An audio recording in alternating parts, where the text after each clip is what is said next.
Normal زندگی میں وہاں کے حالات کیسے تھے؟ اس وقت بھی لوگ تنگ کرتے تھے؟ اس وقت اتنے پرسکون ماحول تھا نا کہ کوئی مذہب کی تمیز نہیں تھی. اچھا، وہاں پہ لوگ بچیوں کو پڑھاتے تھے؟ ہاں نہیں، پڑھانے کا بڑا اچھا خاصا رواج تھا. السلام علیکم ناظرین، ویوز لاگ کے اس پروگرام میں آپ کا خیر مقدم ہے. ناظرین، ہمارے ساتھ موجود ہیں ہیڈ ماسٹر ریٹائر سردار اقبال صاحب. 47 میں جو حالات و واقعات پیش آئے ان کے بارے میں آپ سے جاننا چاہیں گے. تو آپ یہ بتائیں کہ تقریباً آپ کی پیدائش کب کی ہے اور 47 میں آپ کی ایج کیا تھی؟ 1938. رائٹ، فروری 1938. ٹھیک ہے. تو آپ پونچھ شہر سے ہیں؟ پونچھ شہر بھی میرا تھا، وہیں پڑھا ہوں. اچھا دیگوار میں داخل میں دیگوار میں ہوا تھا. اچھا اور جب دیگوار ملدیانہ، پھر اس کے بعد میں پونچھ شہر چلا گیا تھا. اچھا وہاں کوئی چند ماہ گزرے تھے تو بس دور سے چلا ہے. پھر اچھا 1947 میں اکتوبر میں ہم نکل آئے تھے. پھر اچھا، تو پھر عباس پور شہر میں آ گئے؟ نہیں، مختلف جگہوں پر رہے ہیں. اچھا پہاڑ رہے ہیں، ٹنگیرا رہے ہیں، کھڑی دمن سے پھر ہم نے وہاں کافی سارے مہینے گزارے ہیں. اچھا، ادھر سے پھر پوٹھا چلے گئے ہیں. 47 میں آپ کب ادھر آئے تھے؟ تقریباً کون سے ماہ میں؟ میرے خیال میں یہاں ہم 55 میں آئے تھے. اچھا نہیں، پونچھ شہر سے اکتوبر. اکتوبر. فصل وغیرہ سنبھال رہے تھے لوگ. اچھا، لیکن سکھوں کا آ گیا جتھا تو پھر وہ سارا کچھ چھوڑ چھڑا کر چلے گئے.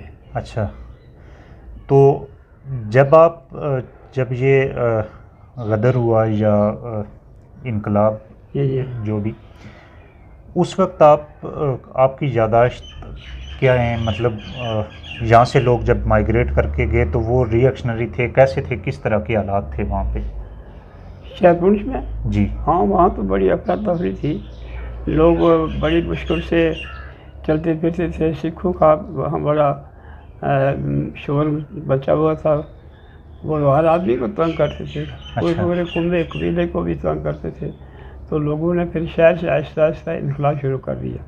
یہ اکتوبر میں ہی ہوا یا اس سے پہلے بھی تھا؟ نہیں، اس سے پہلے نہیں ہوا. اس سے پہلے تھوڑا سا اکتوبر میں شدت میں آ گیا تھا. اچھا، تو پھر ہم لوگ گھر چھوڑنے پر مجبور ہو گئے تھے. رائٹ. تو یہ بتائیے گا کہ یہ جو واقعہ تھا، انسیڈنٹ تھا، اس سے پہلے مطلب نارمل زندگی میں وہاں کے حالات کیسے تھے؟ اس وقت بھی لوگ تنگ کرتے تھے؟ اس وقت اتنے پرسکون ماحول تھا نا کہ کوئی مذہب کی تمیز نہیں تھی. اچھا، اتنا پیار محبت تھا جس کا انتظار نہیں ہے. لیکن وہ جب یہ شور مچا تو وہی دشمن بن گئے ہمارے. تو اس کی کیا وجہ تھی کہ جب بالکل پرسکون ماحول تھا اور ایک دم ری ایکشنری کیوں ہوئے یہ سارے لوگ؟ مطلب یہاں پہ مسلم میجارٹی میں تھے تو انہوں نے ان کو نکالا، وہاں پہ وہ میجارٹی میں تھے تو انہوں نے مسلمانوں کو نکالا. اس میں اصل میں شدت زیادہ سکھوں کی طرف سے تھی، مہاجرین کی طرف سے. وہ ادھر شکار وغیرہ سے، باغ سے، یہاں سے بہت جتھے گئے ہیں. اچھا، ہاں. تو جس وجہ سے وہاں سے باقی مسلمانوں کو تنگ کرنا شروع کیا. گھروں میں چھاپے مارتے تھے. اچھا، فصل پہلے یہاں سے گئے اور پھر وہاں پہ تنگ کرنا شروع کیا. اچھا، تو یہ بتائیے گا کہ جب آپ مائیگریٹ کر کے یہاں پہ آئے تو یہاں کے حالات کیسے تھے اور انسانیہ نے کس طرح آپ لوگوں کو سنبھالا؟ نہیں، وہ مختلف جگہ میں رہے، چپاڑ رہے ہیں، ٹنگیرا رہے ہیں، کھڑی زمان مختلف جگہوں پر رہے. تو ہمارا کوئی انتظامیہ کے ساتھ نہیں تھا واسطہ. خود ہی آپ اپنے پسند کے مطابق رشتہ داری یہ تو آزاد تھا. اس واسطے سے تو گزرنا مشکل ہوتا تھا. اس میں یعنی ڈراؤنی شکل ہو جاتی تھی 4 بجے کے بعد. اچھا، اس طرح جنگل درخت بوٹے تھے. تو یہاں تو ہم 55 میں آئے ہیں. اچھا، اس سے پہلے چفاڑ، ٹنگیرا، کھڑی دمن، نکر مختلف جگہوں پر رہے ہیں. اچھا، بیسیت ماجری. رائٹ. تو آپ کی ایجوکیشن پھر کیسے کمپلیٹ ہوئی؟ بس میں میٹرک کرنے کے بعد راولپنڈی گارڈن کالج میں داخل ہو گیا تھا. اچھا، میٹرک آپ نے عباس پور سے؟ ہاں، میٹرک عباس پور سے، فرسٹ ڈویژن سے. اچھا، تو داخل ہو گیا. پھر وہاں کوئی معاملات سیدھے نہ ہوئے کوئی سبجیکٹ مشکل تھا تو میں نے وہ پڑھا نہیں تھا، پھر میں راولہ کو ظفر آباد مائگریشن کر لی تھی، اچھا، تو وہاں سے میں نے پھر ایف اے کرنے کے بعد یہاں آ گیا تھا، right, Kota high school Kota نیا بنا تھا تو اس میں سروس ہوئی تھی، رائٹ۔ یہ بتائیے گا کہ آپ کا جب ایجوکیشن کا کیریئر ختم ہوا اور آپ دوبارہ ایجوکیشن ڈپارٹمنٹ میں آئے تو کیسا ایکسپیرینس رہا آپ کا، اور کس طرح کی اصلاحات آپ نے دیکھی اپنے اس کیریئر میں جو آپ کا ٹیچنگ کا کیریئر تھا؟ میں تب اس سروس میں جوائن کیا تو اس وقت ذرا سروس کا ملنا مشکل تھا، لیکن بہرحال میرے لیے کچھ آسانیاں تھیں، بزرگوں کی واقفیت تھی، خاص کر کے ہماری جو ساس محترمہ تھی وہ شہر پنچ میں دائی کے رسید سے کام کرتی تھی، تو اس وجہ سے ان کا بڑا تعارف تھا، تو ان کی وساطت سے وہاں ایک ہمارے بزرگ سے میری تقرری کرا دی۔ اچھا، تو تقرری کے بعد پھر جب میں کوٹا ہائی اسکول میں حاضر ہوا تو اس وقت تو نئی بات تھی، تو میں یہ سمجھتا ہوں کہ جتنا مجھے اس محکمے سے پیار تھا اللہ نے اس کو پورا کرنے کی توفیق دی ہے، بہت حد تک، مکمل نہیں، بہت حد تک ان کی ایریا بھی ہے۔ ہاں، تو آپ کی ساس کا آپ نے بتایا کہ تعارف تھا، تو وہ کیا کرتی تھی؟ وہ دائی تھی، دائی اسپتال میں دائی تھی نا، اچھا، تو اس وقت دوائیوں کا اتنا نہیں تھا معاملہ، وہ اکیلی دائی تھی، اور جب وہ ہاں میڈم تھی وہ انگریز تھی، اچھا، ہاں ڈاکٹر تھی، رائٹ، تو انہوں نے جب دیکھا ان کو یہ کوئی بیمار ہو داخل ہے اسپتال میں تو اس وجہ سے تعارف ہوا، واقعی وہی دیکھا، اس نے دیکھا کہ بات صلاحیت ہے، ہاں نہیں وہ تو بعد میں ہوا نا، وہ پہلے اسپتال میں داخل ہوئی ہے یہاں سے جا کر کوٹا سے، تو پھر کافی پتہ نہیں تکلیف وغیرہ رہی، کچھ دن گزارے، تو پھر اس کے بعد دائی انگلش میں میڈم نے کہا کہ آپ ہمارے ساتھ پھر رہ جائیں دائی کے طور پر، رائٹ، تو اس لائن کی وہاں تقرری ہوئی، واقفیت ہوئی، اور پھر اللہ کے فضل سے ان کی بڑی واقفیت تھی پورے شہر میں، پنچ میں۔ صحیح۔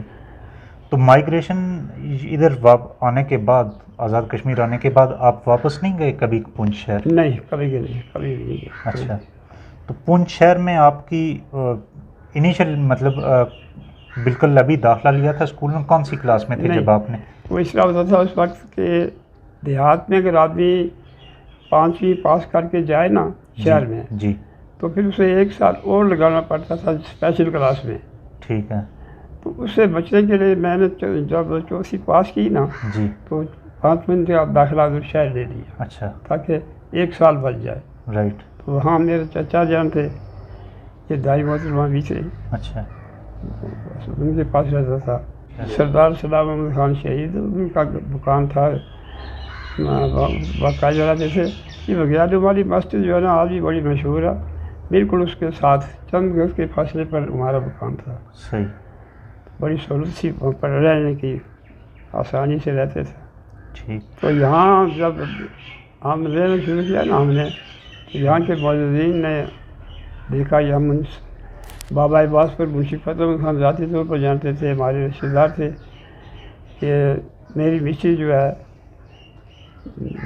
وزیر بیگم، وہ اس وقت 7ویں میں پڑھتی تھی جب شہر سے ہم آئے، اچھا، انہوں نے دیکھا کہ یہ پڑھی لکھی بچی ہے، تو اس میں رواج نہیں تھا بچیوں کی پڑھائی کا، اچھا، سوال ہی نہیں پیدا ہوتا، تو پھر انہوں نے انیشیٹ کیا اور پھر چند اور موجودین ان کے ساتھ ملے، تو ان کو قائل کی، ان کی والدہ کو قائل کیا کہ یہ کوئی چھوٹا سا اسکول کھولیں۔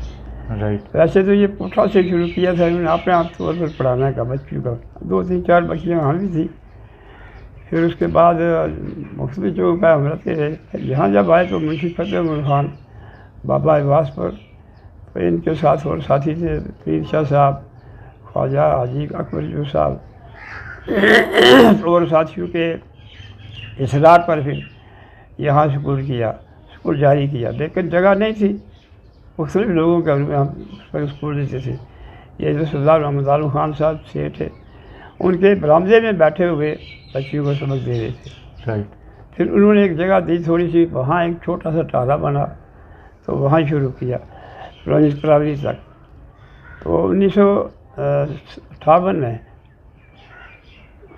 57 یا 58 میں جب مڈل اسکول بنا تو نیچے عمارت بن گئی تھی، جگہ لی تھی نیچے. جب آج کا تو ان کی اپنی ایجوکیشن کہاں سے تھی؟ پونچھ شہر سے؟ پونچھ شہر سے 7ویں تک وہیں پڑھی ہے. پھر یہاں آ کر انہوں نے میٹرک کیا، پھر ایف اے کیا. پھر اس طرح پونچھ شہر میں اس وقت بھی مطلب 47 سے پہلے بھی میل فیمیل دونوں کی ایجوکیشن ہوتی تھی؟ نہیں ہوتی ہے، لیکن جس اسکول میں پڑھتا تھا نا. نہیں مطلب کو ایجوکیشن کی بات نہیں کر رہا میں، یہ کہہ رہا ہوں، پوچھ رہا ہوں کہ وہاں پہ لوگ بچیوں کو پڑھاتے تھے؟ ہاں نہیں، پڑھانے کا بڑا اچھا خاصا رواج تھا، بڑا اچھا خاصا رواج تھا. بچیوں کو پڑھانے کا الگ نظام تھا، بچے کو پڑھانے کا الگ نظام تھا. اچھا لیکن پڑھاتے تھے؟ ہاں پڑھاتے تھے سب بھی. اچھا تو اس کے بعد انہوں نے آ کے وہ سلسلہ یہاں بھی جاری کیا انہوں نے. یہ تعلیم کے مخالف سے لوگ اس وجہ سے تھے کہ ان کو بجائے دین دار کہنے کے الٹے بے دین کہنے لگے، کہ جو لوگ پڑھتے تھے بچیاں ان کو بے دینی کی طرف راغب کرتے ہیں. حالانکہ بات یہ نہیں تھی، یہ خدا کے فضل سے اس وقت بھی قرآن پاک پورا مکمل پڑھا ہوا تھا. تو ہم قرآن پاک کی تعلیم بھی ساتھ شروع کی تو پھر لوگ کسی طرح تک مطمئن ہو گئے. اچھا لیکن یہ لوگ جو ہے نا سنجیدہ بابا عباسپور، سید فرید شاہ، خواجہ اکبر صاحب اور بھی بہت سارے جن کے نام نہیں یاد، چودھری مقبول صاحب وغیرہ، بس ان کے کہنے پر اصرار کرنے پر پھر یہ سلسلہ تعلیم شروع ہو گیا. اچھا یہ عباسپور میں اب ویلی نہیں بلکہ پونچھ میں تعلیم نسواں کے بانی کو سمجھا جاتا تھا. اچھا آپ نے مائگریشن بھی دیکھی، آپ یہاں پہ سیٹل ہوئے، یہاں پہ ایجوکیشن کی، آپ ایجوکیشن دیتے بھی رہے، تو اس دور میں اور آج کے دور میں کتنا ڈفرینس دیکھتے ہیں؟ یہ تو بڑا لمبا معاملہ ہے. اس وقت کا طالب علم آج کے طالب علم کے مقابلے میں کئی گنے آگے تھا، کئی گنا. تعلیم میں، ادب و احترام میں، سننے سنانے میں، کسی کے بات پر عمل کرنے کے لحاظ سے اس وقت کا طالب علم آج کے طالب علم سے بہت آگے تھا. لیکن اللہ کا شکر ہے کہ اب یہاں کے بچوں نے بھی بہت کچھ سیکھ لیا، علم و ادب دونوں طرف جا رہے ہیں، اخلاقیات بھی اچھے ہو رہے ہیں. لیکن اس وقت بلا شک ہندو کی حکومت تھی تو بچوں کو اہمیت نہیں دیتے تھے، مسلمان بچوں کو، لیکن اس کے باوجود بچے پڑھتے تھے اور ترقی کرتے تھے. ہاں اس وقت بھی چیف جسٹس یار محمود خان صاحب دلی کے بیلے کے تھے، وہ اس وقت بھی چیف جسٹس تھے، بیرسٹر تھے. اچھا سر یہ بتائیے گا کہ 47 سے پہلے کی بات میں پوچھوں گا آپ سے کہ اس وقت جو جوڈیشری کا سسٹم تھا، انصاف کا نظام تھا، وہ کیسا تھا؟ عدالتوں میں میجورٹی کس کی تھی؟ زیادہ تر تو ہندو ہی تھے، لیکن مسلمان بھی کافی تھے. اچھا مسلمان کافی تھے. وہ نظام جو چلتا تھا بامی پیار اور محبت سے چلتا تھا. تو باقی جہاں تک کوئی سفارش ہے، کوئی لین دین ہے، غلط جو ذرائع اس وقت بھی تھے. تو آج تو ماشاء اللہ کھلی چھٹی ہے، اس وقت بھی کافی تھے یہ، لیکن زیادہ نہیں تھے. اچھا آج اگر آدمی لینا دینا کرے نا تو بڑا چھپ کر کرتا تھا، خفیہ کرتا تھا، اور پھر یاد رکھتا تھا ہمیشہ واسطے سے آدمی کے کام کو کرنے کے لیے ہمیشہ اس کا کام کرتا تھا. اچھا یہ بتائیے گا کہ اگر کسی مسلمان کا کیس جاتا تھا کسی ہندو کے پاس یا سکھ کے پاس تو وہ کیسا ٹریٹ کرتے تھے اس کو؟ وہ انصاف کے ساتھ کرتے تھے. اچھا ایز پر لا کرتے تھے؟ بالکل انصاف کے ساتھ. اچھا اور وہاں پہ جو ایجوکیشن کا سسٹم تھا وہ کس کے ہاتھوں میں تھا؟ مسلمانوں کے پاس تھا؟ مختلف آفیسر تھے، مسلمان بھی تھے، مسلمان بھی. جس اسکول میں داخل ہوا تھا وہ ناظم الدین ہوئے ہیں وہاں پر. میاں ناظم، میاں ایک خاندان تھا جن کے 2 بیٹے ادھر بھی آئے تھے، میاں نصیر اور میاں مجیب. کیا نام تھا جی؟ میاں نصیر اور میاں مجیب. ہاں مجیب. تو ان کے باپ دادا کے وہ عمارت تھی. اچھا اس وقت بڑے برسر کے دار تھے، ان کے باپ دادا کی وہ عمارت تھی. بعد میں انہوں نے چھوڑ دی، پھر ویران ہو گئی. اس میں ہمارا اسکول تھا وہاں ہم پڑھتے تھے. گورنمنٹ کی طرف گورنمنٹ اسکول تھا یا پرائیویٹ؟ گورنمنٹ تھا. اچھا. تو آپ جب ادھر آئے تو یہاں کے ایجوکیشن سسٹم میں اور وہاں کے ایجوکیشن سسٹم میں کتنا ڈفرینس پایا آپ نے؟ نہیں اتنا تو نہیں، بنیادی چیزیں تو وہی ہیں تعلیم کی جو ادھر ہیں وہ ادھر ہیں. صحیح.